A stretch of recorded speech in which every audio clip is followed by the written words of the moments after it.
up on Sunday Sports Day. The NFL playoffs kick off as Joe Montana works his old magic to rally his new troops.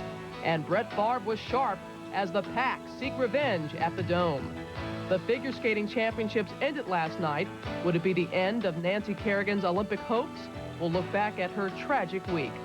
An upsetting day in college hoops. The Crimson Tide hog-ties the Razorbacks. It's been an unsettling week for some NFL head coaches and not much better for the assistants. But this captain will be in Motown a while. And while the Cowboys rest this week, we'll look back at one of the gutsiest performances ever next.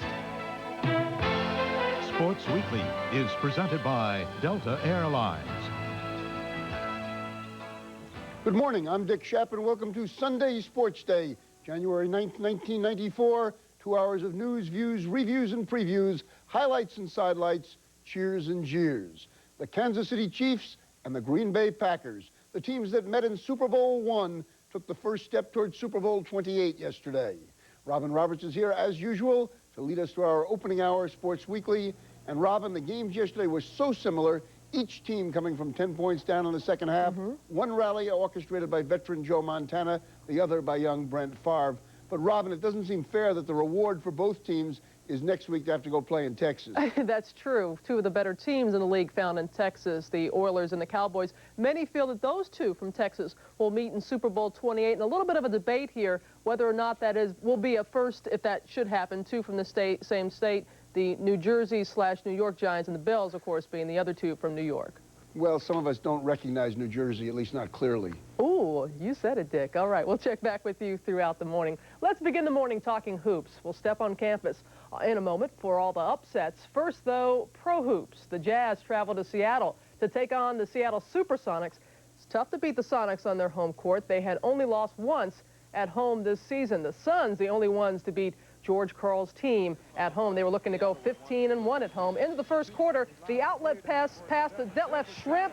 He beats the buzzer, ending the first. Then the Sonics get hot. Kemp, the rebound in the hoop. Gary Payton driving the hoop. Sam Perkins with a three-pointer. Kendall Gill, the drive in the hoop. And the hoops just keep coming and coming and coming. You get the idea. A 19-6 run in the second to break the game open. The Sonics win it by a final of 108-87. The Sonics have now won 6 in a row, as the Jazz can just sit by and watch. The Jazz have dropped 3 straight. Seattle out-rebounded Utah by a final of 45-34. A thrilling game between the Knicks and the Hornets. Derek Harper seemed to enjoy his team being up by 20, but Dale Curry took over. He hits the turnaround J. Another jumper. Then from three-point range, Curry had 30, 6 of 8 from three-point range. Charlotte by 6. Knicks come back. That's John Starks hitting the 3. He had 20. New York within 1. 20 seconds to go, but Muggsy Bogues blows through. The Knicks down 3, have one last chance. Starks finds a wide-open Harper who can't get it to go. Alan Bristow, he knows who to hug. Yes, Dell Curry. He had a club record-tying 6 three-pointers. He was 6 for 8 from three-point range. Derek Harper did not score in his Knicks debut. He was 0 for 3 from the field with 2 rebounds and 2 assists in 17 minutes of play. Reserve Matt Geiger scored 15 of his career-high 23 points in the second half to lead the Heat past the Clippers. Miami is now 16-13, the best start in franchise history. A lot of attention surrounding the U.S. National Figure Skating Championships last night in Detroit. But not just to watch what would happen on the ice. Many wanted to know, would Nancy Kerrigan still be awarded an Olympic berth after being attacked on Thursday, forcing her to withdraw from the competition? And she was not forgotten.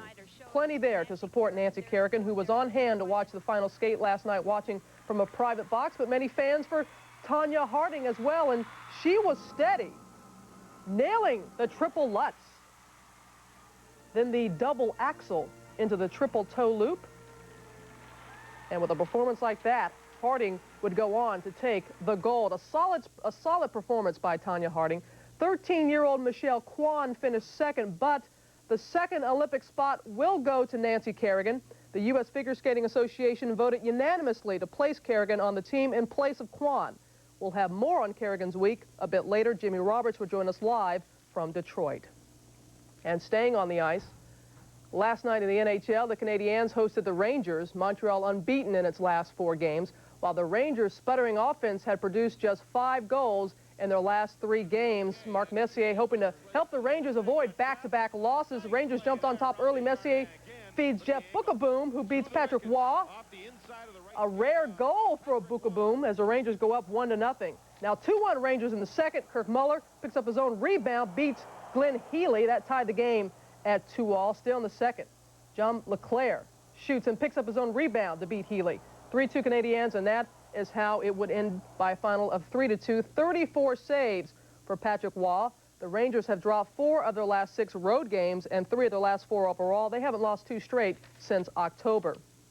Dino Ciccarelli is the 19th player in NHL history to reach the 500-goal mark. The Wings extend their unbeaten streak to 7 games. They've only lost once in their last 13 games. 6-3 the final, Detroit over L.A. Also on Saturday, the Kings sent Jimmy Carson to Vancouver for forward Dixon Ward and future considerations.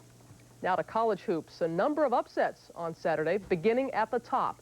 Number 1 Arkansas traveled to Alabama. The Crimson Tide hadn't beaten a top-ranked team since January 28, 1983, when they upset the UCLA Bruins. Razorbacks found themselves down by 1. With the ball, 30 seconds left from the corner, Clint McDaniel misses the open 3. Dwight Stewart misses the putback. Bama's Jason Caffey comes around with the rebound, and he is fouled. 8.8 seconds to go. After Caffey makes the first free throw, he misses the second, so the Razorbacks still have a chance. Al Dillard on the run.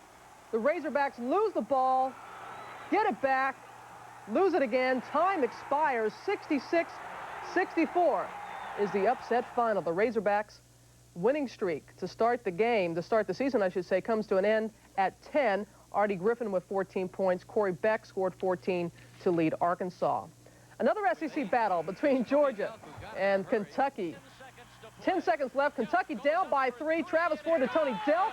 He hits the 3 to tie it at 84. Georgia inbounds to Brenner Davis, but Jeff Shepard steals it. And the Hail Mary, not even close. So we go to OT. Rick Pitino's Wildcats down by 2 with under 10 seconds left. Kentucky needs a basket, but Steve Jones gets a steal from Chris Harrison. He slams it home. Georgia with the upset. 94-90. The Bulldogs snap a 7-game losing streak to the Wildcats. Just the second loss of the season for Kentucky.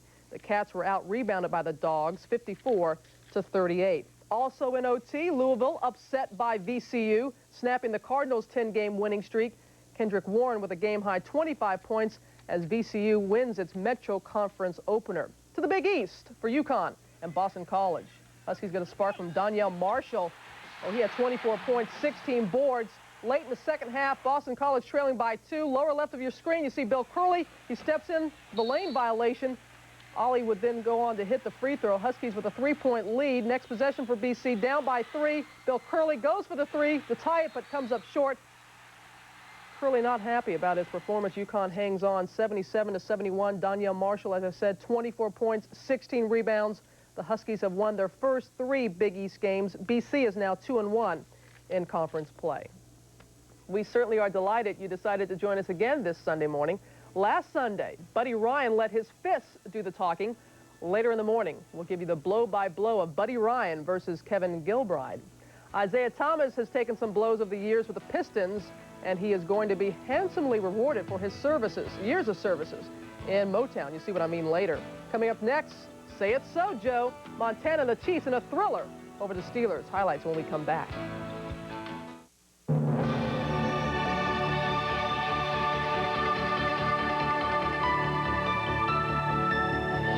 Every day in 34 countries and in over 300 cities around the world, Delta Airlines helps people get down to business.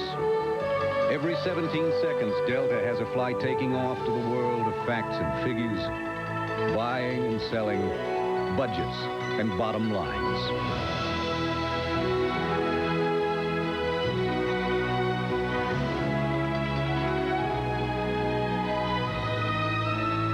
When the job is done, we have just as many flights to bring you back to the world of mommies and daddies, husbands and wives, boyfriends, girlfriends, and best friends.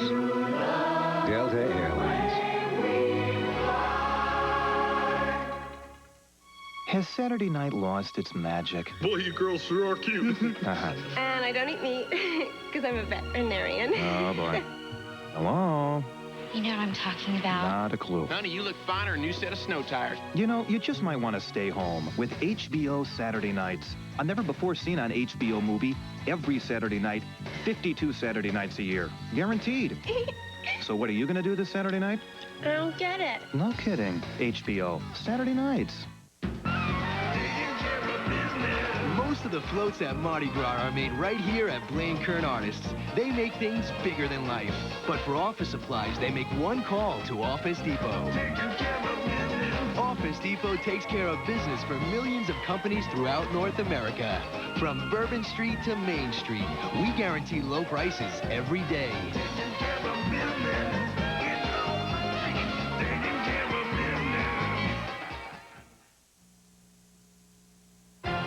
Sports Weekly is presented by Delta Airlines. You'll love the way we fly. The NFL playoffs got underway yesterday with the Kansas City Chiefs playing host to the Steelers. The Chiefs acquired Joe Montana with the intention of him leading them to the promised land, that being, of course, the Super Bowl. Fourth quarter, 24-17 Steelers, but Mark Royals has his punt blocked by Keith Cash. Fred Jones comes up with it and is finally knocked out about the 10-yard line. And Bill Cowher, former special teams coach, is livid. Fourth down in the season for Joe and the Chiefs. Montana gets the time and then finds Tim Barnett free as a bird in the end zone, 24 all. We go to overtime. Montana hits Cash, who rambles down to the 31. Nick Lowry already missed one at the end of regulation, but he doesn't miss this 31-yarder in OT.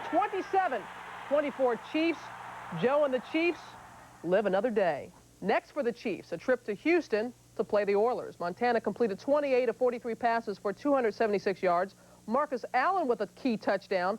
The two veterans are making a real difference in Kansas City. Our Mark Malone has more. Had Superman lost his edge? After a 3-year hiatus from the playoffs, Montana looked like an ordinary Joe, donning gloves to ward off the cold. But after getting off to his worst start in the playoffs, he shed the hand warmers and bruised ribs to lead the Chiefs to a 27-24 overtime win. Oh, God. You know, it's funny. I wore them all week, and they felt good throwing the ball. I didn't have a problem. You know, I think I got out there and found out that they're only good in practice. But, you know, you think about them more than, you know, I probably still could have worn them, but I was thinking about them after you make one or two bad throws, you know. And so that was on my mind, and finally I just said, heck, I got to take it off. You have to hand it to Montana and to Marcus Allen, for that matter, who gained over 1,000 yards in postseason and scored his 11th postseason touchdown. The dynamic duo has been the difference this year in Kansas City. Well, you got to look at those two guys. Those are two key guys they brought in, and I think that, you know, what Marcus done for us is, you know, he provided the running game for us and catching balls out the backfield. And Joe is just a leader himself. You know, he's a field general. He gets it going, and when he's in there, it's exciting to see that, you know, we can go up and down the field, and I feel comfortable with them both in there. Ironically, the player that may have benefited most by the new atmosphere created in KC is Keith Cash, a former Steeler who blocked Pittsburgh's road to Atlanta. The block punt, everybody was keying on Albert. Everybody knows how good of a special teams player he is, a punt blocker he is, and everybody keyed him. He went inside, and it was just me one-on-one with the tackle, I think it was. I just beat him. Well, it's apparent this Kansas City football team has risen to new heights with the mystique and the attitude change that Montana and Allen have brought the team. But how far can they ride those coattails? They'll find out next week in Houston. From Kansas City, Mark Malone, ESPN.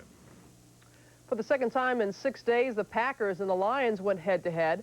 Last Sunday, behind the running of Eric Lynch, the Lions won by 10, earning them the NFC Central title and the home field advantage in yesterday's rematch. Picking up in the second, 7-3 Green Bay. Barry Sanders was back, and oh boy, was he back. He rips off 44 yards here. He finished with 169 yards rushing. That run would set up Eric Kramer to Brett Perriman. Watch this great one-handed catch for the touch. 10-7 Lions. 17-14 Detroit. Kramer looking for more, but no. Rookie George Teague. Yeah, that same guy who made all those great plays for Bama last year. He is gone. 101 yards for the return. 21-17 Pack. Kramer bumming. fourth quarter, Lions trying to restore the roar, and Derek Moore with some hard running here. 24-21 Lions. Last chance for the Pack. Brett Favre scrambles and just heaves it to Sterling Sharp all alone in the end zone. A 40-yard play. The Pack win 28-24. The Lions simply couldn't overcome the odds. Only twice in 6 previous games has a team defeated an opponent on the last week of the regular season and gone on to beat that same team the next week in the playoffs. Up next for the Pack, a trip to Big D to face the Cowboys. On the card today, the Giants host the Vikings. Both rely, of course, on strong defenses. And another rematch, this time in the AFC, the Broncos and the Raiders. History on the side of the Raiders. The Broncos have lost 6 straight at the Coliseum, including last Sunday's overtime loss. Everything you need to know about today's playoff games and then some on NFL Game Day at high noon, followed by prime time at 7 p.m. Eastern. Well, 3 teams who did not make the playoffs, Washington, Atlanta, and the New York Jets, will have new head coaches trying to get them there next season. We'll chat more about that later. Monica Seles' new season will not begin with the Australian Open. That and more in the Week in Review next.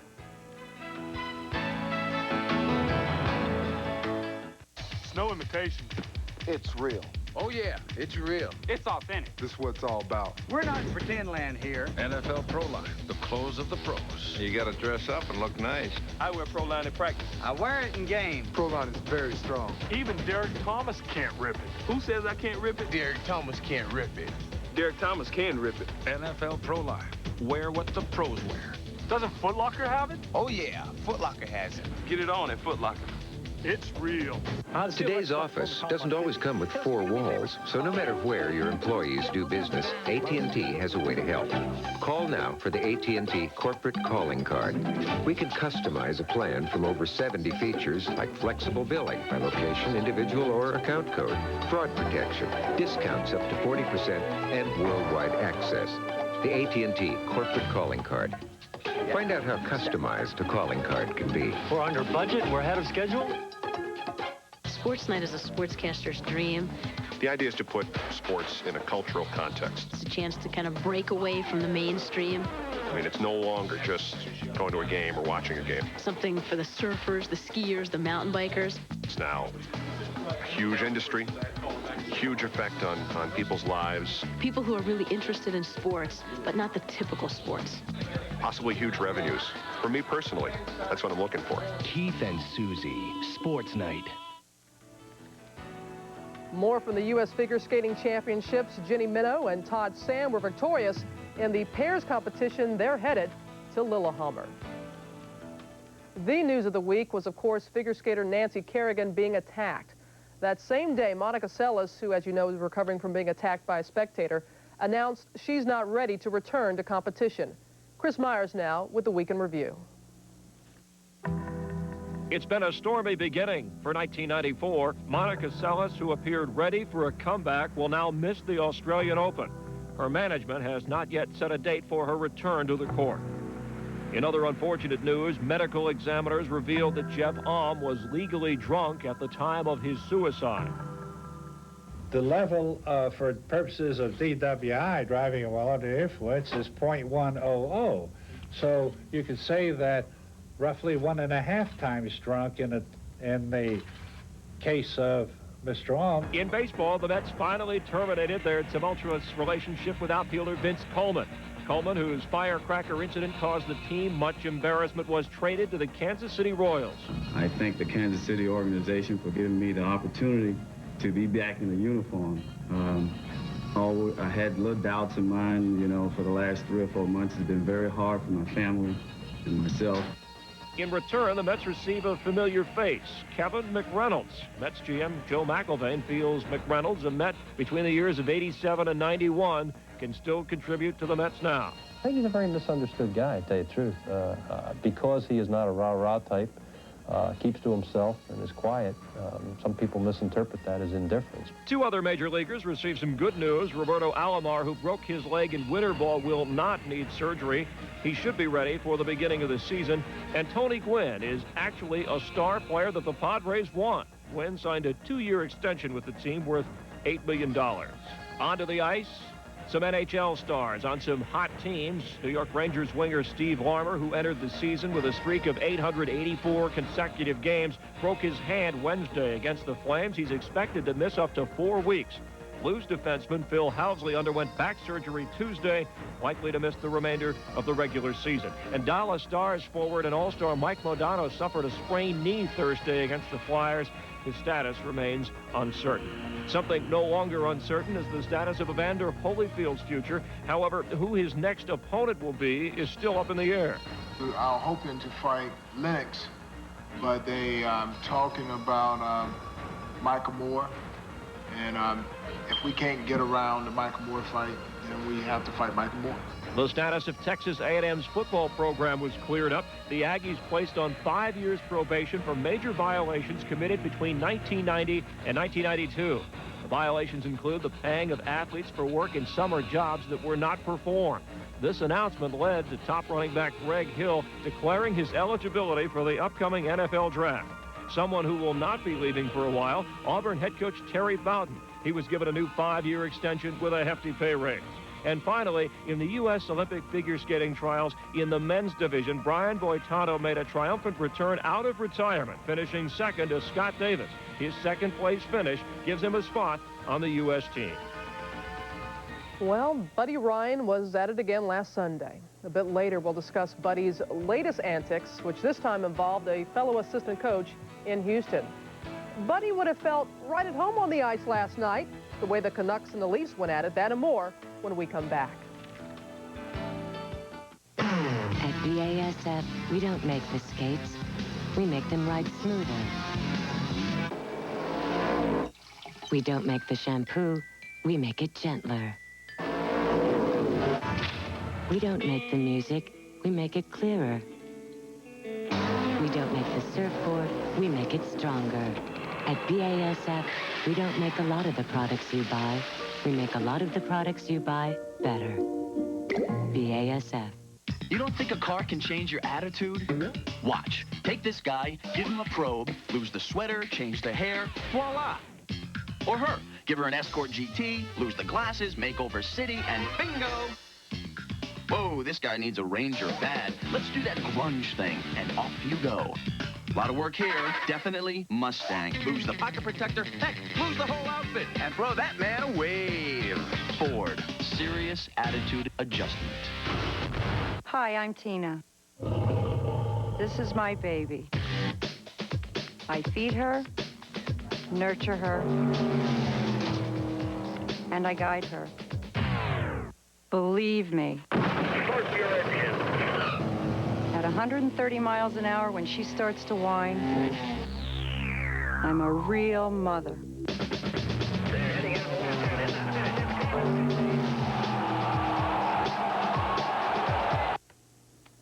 Welcome back, everyone. Elsewhere on Saturday, first of all in the NBA, the Bulls went gunning for their 12th straight win over the hapless Dallas Mavs, while Houston took the court against the Sixers without Vernon Maxwell, who was hospitalized this week for an irregular heartbeat. He should be back by midweek with the Rockets. Akeem Olajuwon, the nice fake around Sean Bradley. He finished with 23. Mario Elie with a big game. Here he drives for 2. Then the three-pointer from the corner. Elie with 19 points. Rockets win by 7, 100-93. How about the Mavs and the Bulls? Nice passing by the Mavs. Jamal Mashburn, the great pass to Jimmy Jackson, who lays it in. Jackson with 25. All Bulls, though. Pete Myers, the drive, and then the great dish to Horace Grant for the jam. Bulls win 100-81. Little hockey. The Canucks and the Leafs. First period, 1-0 Leafs. Nice pass by Dave Andrewchuk to Doug Gilmour. First shot stopped, but Gilmour backhands it in. Number 13 on the year. Third period, 4-2 Leafs. Andrewchuk breaking on the left side. Cuts to the middle and beats Kirk McLean. His lead leading 32nd of the year. The Panthers and the Bruins. In the second, tied at 1. Tom Fitzgerald on a 2-0 with Stu Barnes. He beats John Blue, 2-1 Panthers. Still in the second, Todd Donato. Great pass back to Cam Neely, who puts it in the open net. Game tied, ends in a 2-all tie. Marquette in Arizona, back in hoops. Lute Olson, a little concerned, he shouldn't have been. First half, Damon Stoudemire buries the 3, then that's Khalid Reeves, and then Stoudemire again from long range Arizona wins 94-80. How about Penn State and Indiana? Damon Bailey playing large. Nice cut to the hoop for the basket. Now watch the bottom of your screen. Bobby Knight saying, Mr. Ref, could you just move out of my way a little bit so you can see Bailey knock down the three. He had 25. Hoosiers win 80-72. Here are the rest of Saturday's scores.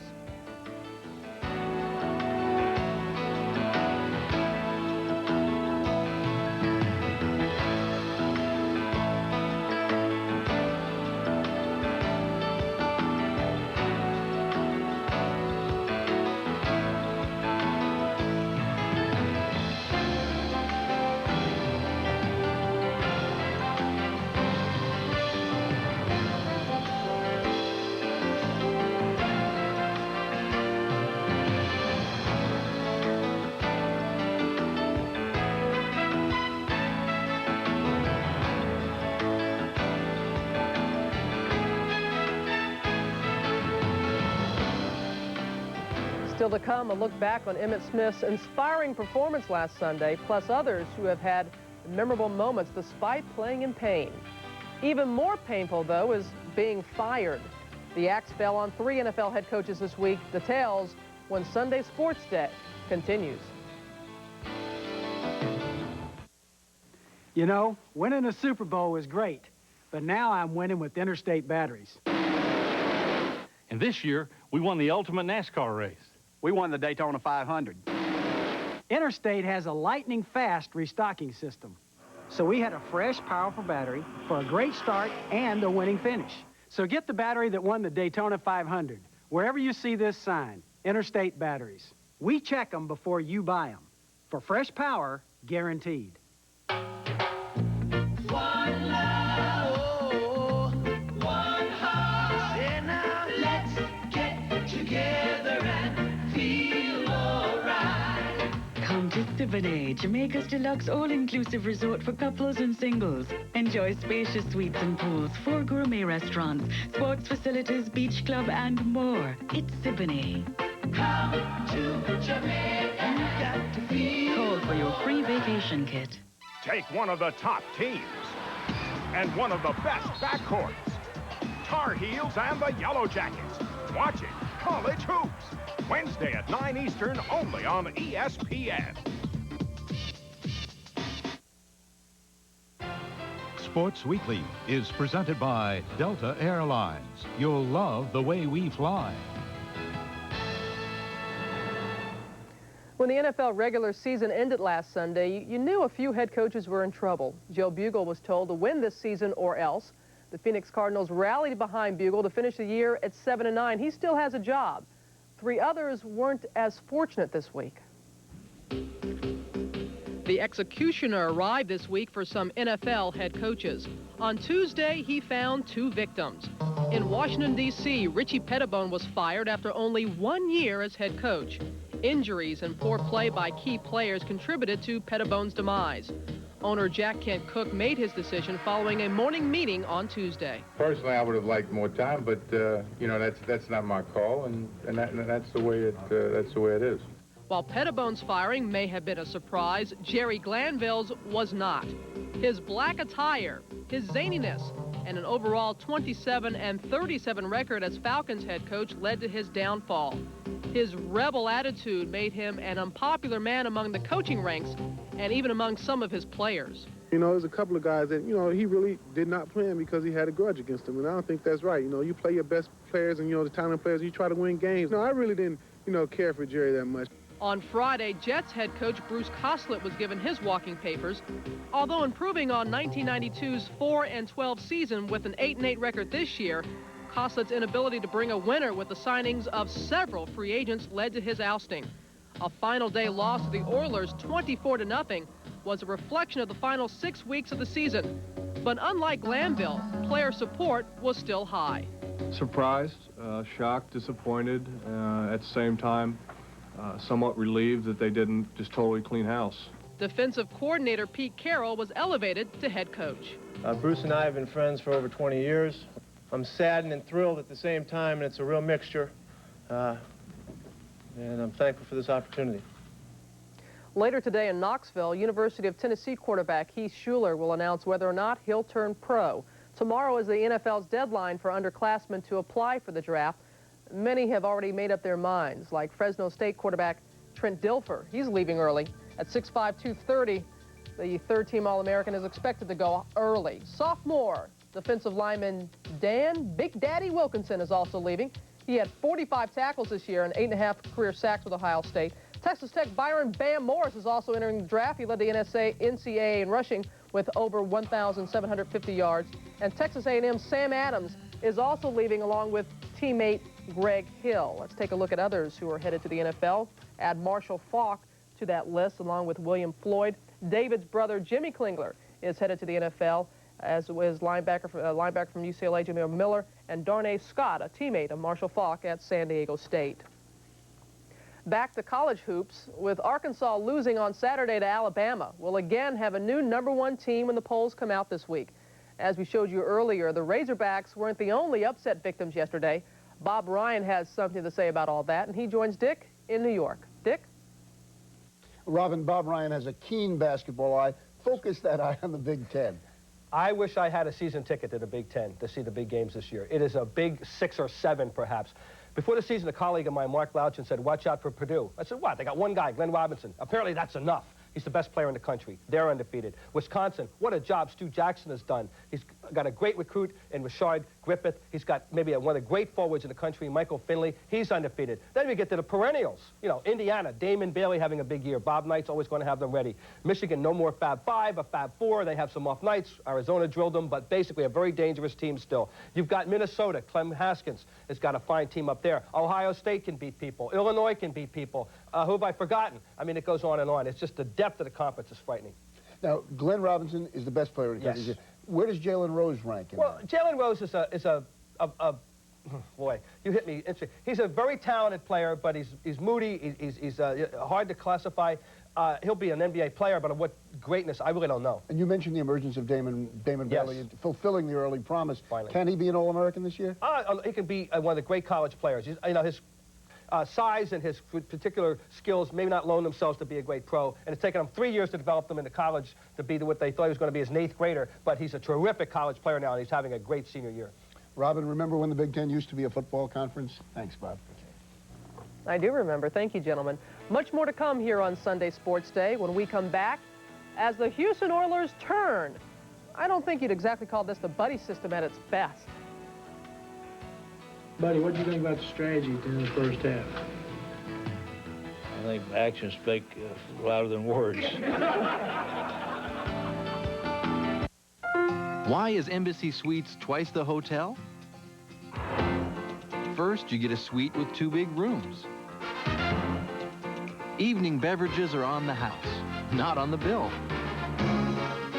And our cook-to-order breakfast is free of charge.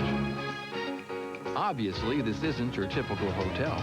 It's twice the room, twice the comfort, and twice the value. And it's only at Embassy Suites. Twice the hotel. Call 1-800-EMBASSY. You can still fly with Michael Jordan. All the excitement of the Jordan career is captured in this exclusive collection, the Michael Jordan Thrill Pack. Free with your paid subscription to Sports Illustrated, the magazine that gets you into sports like no one else. The Thrill Pack includes 2 free videos, Come Fly With Me 91 and Michael Jordan Airtime. Come fly with Michael to his early days in North Carolina and stay way up with the NBA and the original Slam and Jam and excitement. In Airtime, you go behind the scenes to see what it's like to be Michael Jordan as his championship dreams come true. Your Thrill Pack also includes this special collector's edition of Sports Illustrated. It's full-color excitement celebrating 3 seasons at the top. Get 54 issues of Sports Illustrated for only $1.39 an issue. Save over 52% off the cover price. For quicker delivery, use your credit card. Don't miss this big 3-pack Thrill Pack. It's the only way to fly. There is nothing in the world like Sports Illustrated. Get into it. Super Slams, buzzer beaters, the most thrilling plays in college basketball ever. And this incredible video is yours free when you subscribe to College Sports, the hot new magazine devoted exclusively to college sports. The inside story, top recruits, stats, and more. You've never seen anything like College Sports Magazine. Order now for 3 easy payments of $7.99 and get the video free. If not satisfied, just ask for a refund, but keep the video.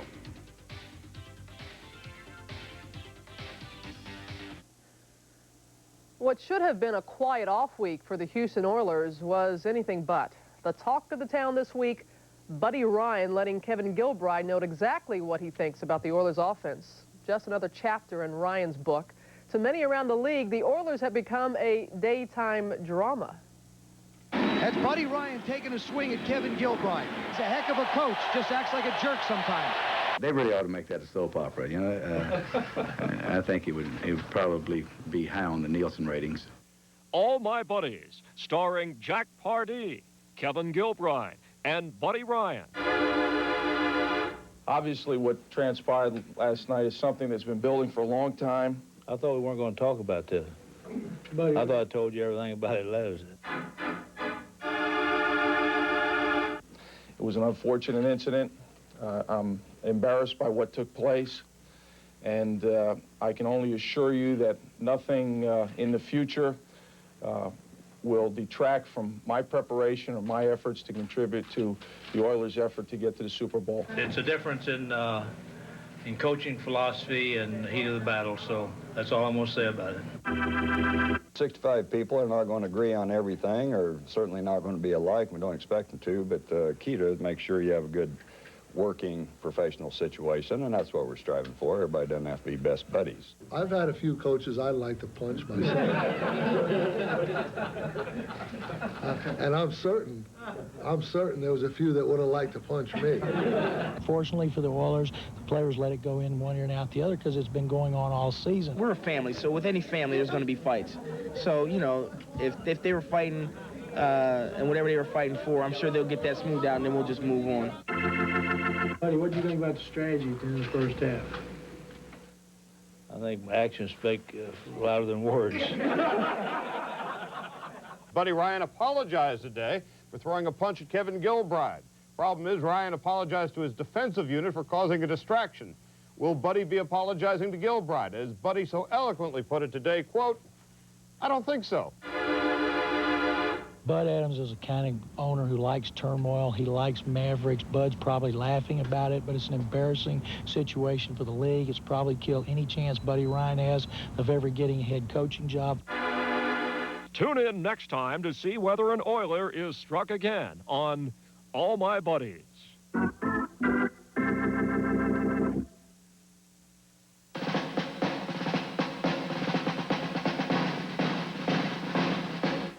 It is time for Face Off, our weekly war of words, wit, and wisdom. It is now 1 week since the punch heard round the world. Buddy Ryan's swing at fellow Houston Oilers assistant coach Kevin Gilbride. Did battling Buddy knock himself out of a job, or is this the fighting spirit you want in a head coach? Would you hire Buddy Ryan to coach your football team? That's the subject of our Face Off today between Bob Ryan of the Boston Globe and Mike Lupica of the New York Daily News. Bob Ryan, no relation to Buddy and no fan, throws the first jab. That's right. I come from the civilized Ryans. What a misnomer. Buddy. Who's Buddy? Himself, Buddy. Buddy Ryan is a wonderful defensive coordinator, and that's where he belongs. He should never be given charge of an entire program because he has no idea about what you learn in nursery school on day one. Share. You can't share anything. What's the matter, Bob? Have trouble with a real man? Come on. No, let's hear about Buddy. Hey, I would not hire him to coach an expansion team. There are certain teams that I would not hire Buddy Ryan to coach. But if you've got a team, say, like the Atlanta Falcons, that's close, Buddy Ryan will come there and put you in the playoffs. He put the Eagles in the playoffs 3 times, and if he takes the Houston Oilers, and I do mean he takes them to the Super Bowl this time, and they win again, and that goes with what he did with the Bears, we have to do something, including take a look at Mike Ditka's legend as a head coach. Well, Buddy Ryan, if you get him, here's what you get. You get divisiveness with a capital D. Buddy Ryan thinks that every football team has 2 opponents. The other team and the offense. Yeah, you make a good point. Buddy Ryan is not a guy to bring people together. A coach has to be a coach of all the... Wait a minute, Bob. You're not looking for Nelson Mandela here. You're looking for a football coach. Bring people together. You have gone soft. Here's what he should be doing. He should be the overall head defensive coordinator consultant of all of football. Send him around to every team in training camp, and then we can have what he would love, which is 400 0-0 games, okay? and overtime's on it for that. He just can't. You're going to make Buddy Ryan the heavier Sid Gilman? Yeah, I'll tell you what, he is the defense what Sid Gilman was the offense, except that he actually knows how to get along with people. What happens if he takes a swing at an owner? Oh man, how great would that be? You know what? You know what I would call that? A start. Scrappy Bill Conlon will join Bob and Mike on the Sports Reporters, which is coming up on the hour. They'll talk about the lunatics who inflict pain on athletes, like Nancy Kerrigan and Monica Seles, and about the heroic athletes who play in pain, like Emmett Smith. Robin? Well, Dick, still to come here on Sunday Sports Day, we'll bring up the speed on what happened this week in the NBA. Looks like Isaiah Thomas won't be leaving the Pistons anytime soon. It was an upsetting week for Nancy Kerrigan, the latest sports figure to be attacked. I'm pretty upset and angry that someone would do this, and I really want to skate today, but the doctors all said I shouldn't. It's no imitation. It's real. Oh, yeah, it's real. It's authentic. This is what it's all about. We're not in pretend land here. NFL Pro Line, the clothes of the pros. You got to dress up and look nice. I wear Pro Line in practice. I wear it in game. Pro Line is very strong. Even Derek Thomas can't rip it. Who says I can't rip it? Derek Thomas can't rip it. Derek Thomas can rip it. NFL Pro Line. Wear what the pros wear. Doesn't JCPenney Simply for Sports have it? Simply for Sports has it. It's real. Today's office doesn't always come with four walls, so no matter where your employees...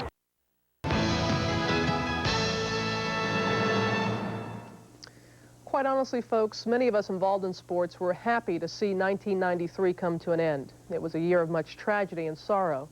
But less than a week into the new year, we were reminded of the past, when figure skater Nancy Kerrigan, America's best hope for Olympic gold, was attacked. Jimmy Roberts reports from the U.S. Figure Skating Championships in Detroit.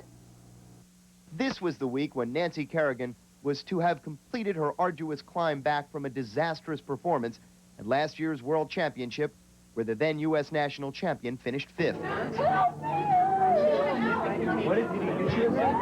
But with one swift and horrible blow, he became simply a bystander at this competition.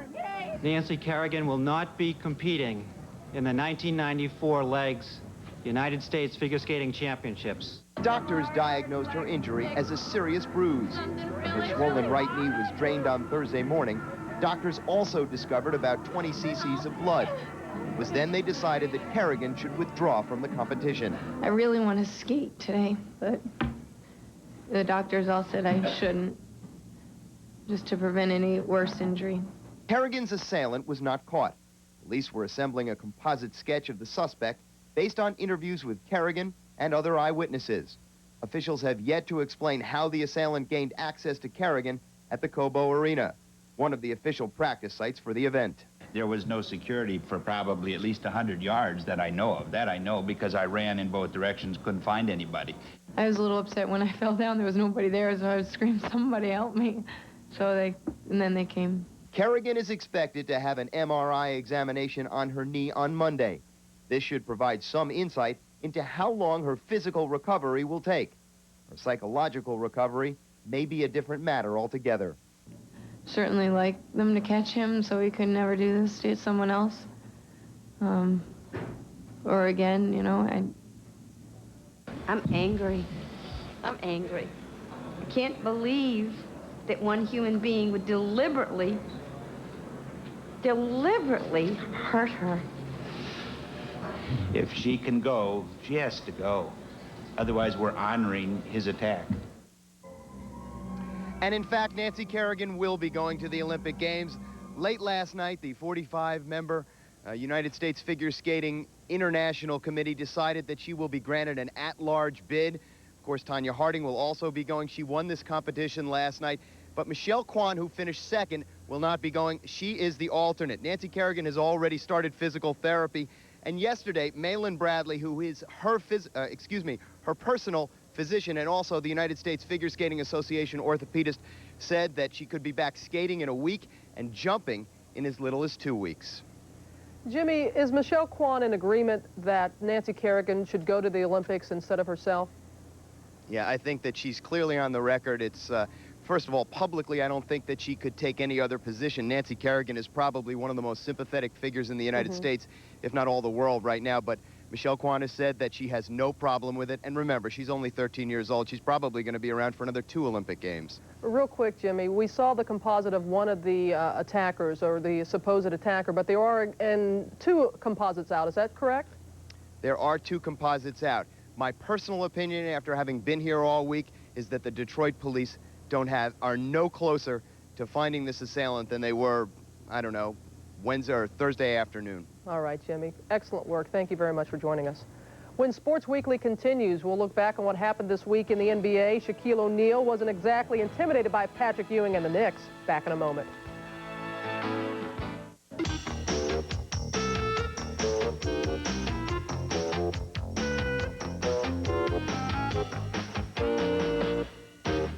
Sometimes being the champ is not all that it's cracked up to be. You see, the champ's work is never done. When he's not fending off all the managers who are begging for the next fight, he's scrounging around in the dumpster to find that big old belt Riddick Bowe threw away last year. And what's next? A title shot for any guy who's willing to fight anywhere, anytime, like Buddy Ryan? Or Dennis Rodman? I don't think so. No purple hair allowed in a title fight. But that's about the only thing WBA, WBC, and IBF officials can agree on in the ring. Except, of course, no unexpected visitors. Hey, isn't that Lou Duva? Toronto may lose its NBA expansion team even before they get a chance to tip off. The Ontario government's plan to keep NBA games in its pro-line lottery may lead to Vancouver receiving Toronto's franchise. Isaiah Thomas was certainly a franchise player in the Pistons' heyday.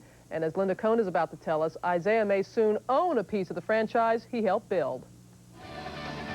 Isaiah Thomas will be a Piston for life. After reportedly rejecting a trade to the Knicks on Monday, Thomas and the Pistons agreed to a new contract that would keep him in Detroit even after his playing days are over. Thomas is expected to join the Pistons front office, but details were sketchy. We have both agreed not to announce or discuss any specific roles until after I retire from active playing, which is not today. Foiled in that attempt for a floor leader, the Knicks turned to the Mavericks, acquiring veteran point man Derek Harper in exchange for swingman Tony Campbell and a 1997 first-round draft pick. Now, despite his differences with Mavs coach Quinn Buckner, Harper left Big D with mixed emotions. Part of me is really, really excited for a new opportunity to go and win something that I really, really want. And part of me is extremely sad because I'm leaving a place that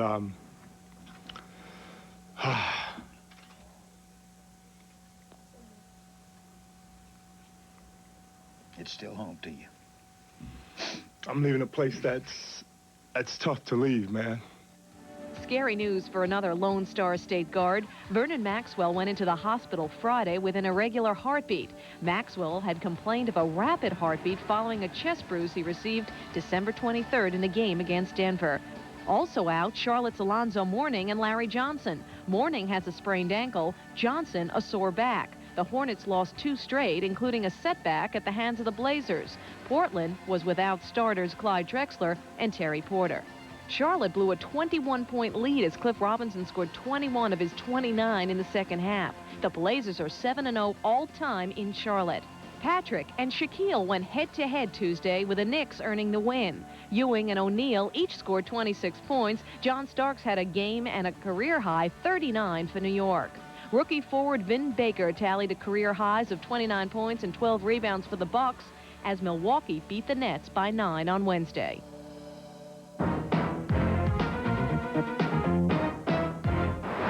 Pretty nice, huh? I got mine.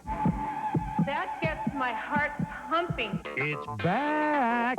ESP, the second annual American Sports Awards, a celebration of the stars, February 28th at New York's Paramount Theater. And, backed by popular demand, you, the fans, will once again be voting for the year's most outstanding performances and plays. Today's category, Showstopper of the Year. Performance number 1, Mark Whitten with perhaps the baseball game of the year. In the center field, Denny! Yes! His 4th home run of the game! Performance number 2, Jim Abbott with a no-no against the Tribe. And the ground ball to short. Velarde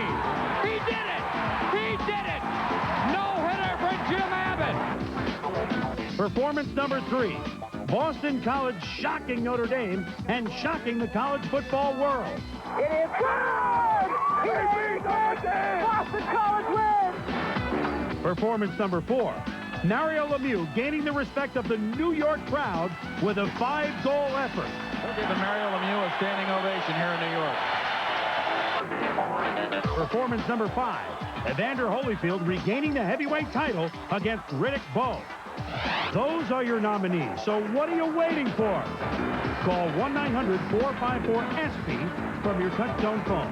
Each call will carry a 95-cent charge, but hey, it's a bargain. Children under 18 must have their parents' permission.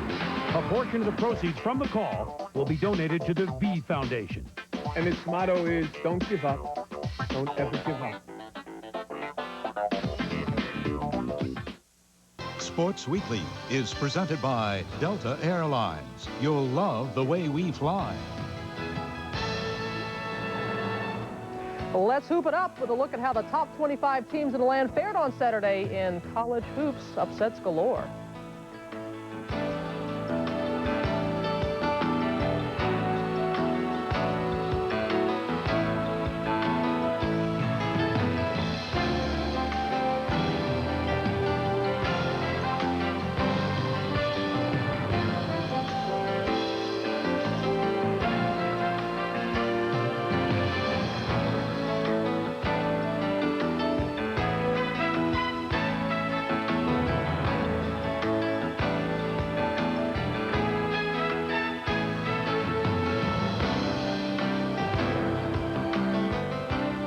Last Sunday, Emmitt Smith made certain he'll forever be a part of Cowboys lore, with the NFC East title hanging in the balance and Emmitt's arm hanging at his side because of a painful separated shoulder.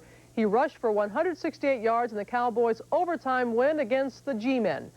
Emmitt's performance brought to mind other heroic moments in sports, from Willis Reed hobbling out for Game 7 to Gibby, Kirk Gibson limping to the plate, and homering. Here's Charlie Steiner. If Emmitt can hold the ball any which way, if he's got to hold it with his face mask, if he can get out there, then we want him out there. Emmitt Smith's 229 total yard performance in the Cowboys' 16-13 overtime win over the Giants was legendary. Not just because of the numbers, but because of his extraordinary ability and desire to play while in extreme pain.